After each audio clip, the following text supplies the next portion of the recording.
आम स्वप्न जगतर चैनल को आपण मानक स्वागत। आजिर कहानी चारि जन बोका पंडित।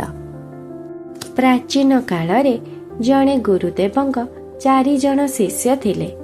सेमाने बहुत विद्या अध्ययन करिथिले एवं विद्यारे पारदर्शी थिले, किंतु बहुत बोका एवं बुद्धिहीन थिले।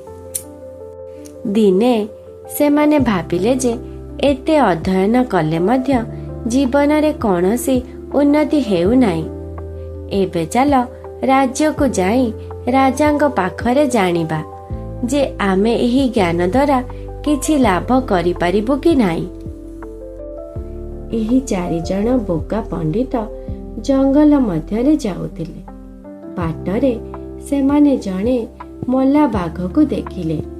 ता मध्यरु जणे कहिले, आमे एते विद्या अध्ययन करिछु, चल एही बाघटी को पुणी जीवन देबा, ताहले आमे हमर ज्ञान परीक्षा करि परिबा।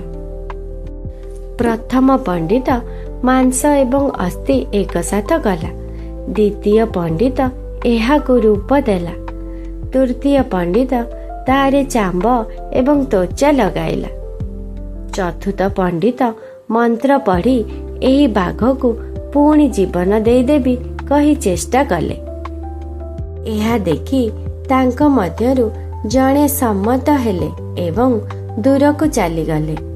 अन्य माने अज्ञान भावरे बाघ को जीवन देले। बाघ जीवन पाई बंची गला एवं तुरंत सेमानकु मारी खाई देला।